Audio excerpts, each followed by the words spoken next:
સુરતમાં અસામાજિક તત્વો બેફામ બની રહ્યા હોય તેમ લાગી રહ્યું છે, ત્યારે સલાબતપુરા વિસ્તારમાં HTC2 માર્કેટ પાસે એક પત્રકારની તીક્ષ્ણ હથિયારની ઘા ઝીંકી હત્યા કરાતા ચકચાર મચી જવા પામી છે.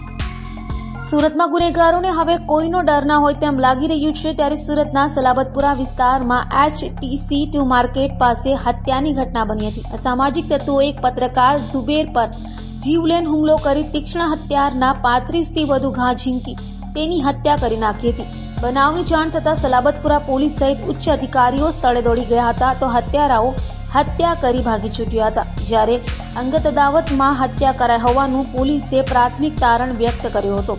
હાલ તો બનાવને લઈ સલાબતપુરા પોલીસે હત્યાનો ગુનો નોંધી વધુ તપાસ હાથ ધરી છે. તો મૃતક ઝુબેરે થોડા સમય અગાઉ ઘર પાસે રહેતા ટપોરીઓ વિરુદ્ધ પોલીસમાં અરજી કરી હોય, જેની અદાવતમાં ટપોરીઓએ રેકી કરાવી રાત્રે ઝુબેર એકલો દેખાતા 5 થી 6 જેટલા 16 થી 17 વર્ષની ઉંમરના કિશોરો પાસે હત્યા કરાવી હોવાની ચર્ચા જોવા મળી હતી.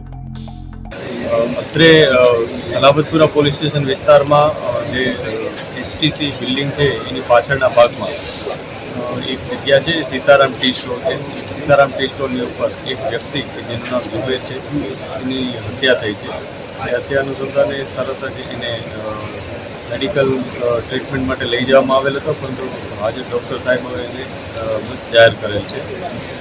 આ ઝુબેરને કોઈ તીક્ષ્ણ હથિયારના ઘા વડે હત્યા કરેલી હોય એ અત્યારે પ્રાથમિક દ્રષ્ટિએ જણાય છે.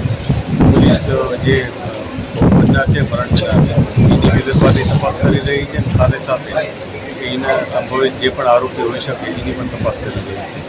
અમે અત્યારે સ્થળની વિઝિટ પણ કરી છે અને જે પણ ડિટેલ મળશે એ મુજબ આગળની કાર્યવાહી. પ્રાથમિક તપાસમાં કઈ આપસી રંજીશ હતી? અત્યારે અમે જે ભોગ બનનાર છે એની બીજી બધી વિગતો મેળવી રહ્યા છીએ, જેથી એને કોઈ સાથે કોઈ પ્રોબ્લેમ હતો, કોઈએ એને ધમકી અગાઉ આપી હતી, આપસી રંજીશ હતી, ધંધાકીય બાબત હતી કે વ્યક્તિગત કોઈ બાબત હતી. આ બધા બાબત હવે જ અમને ખ્યાલ આવશે, પરંતુ અમે જે શકમંદો છે એને તપાસી રહ્યા છીએ અને એમાંથી જલ્દી આરોપી પકડાય એ મુજબના પ્રયાસ છે. હાલમાં કોઈ અટકાયત થઈ છે? અત્યારે હજી સુધી કોઈ અટકાયત થઈ નથી. અમે શકમંદોને તપાસી રહ્યા છીએ. જે પણ વિગત સામે આવશે એ મુજબ આગળની કાર્યવાહી કરીશું.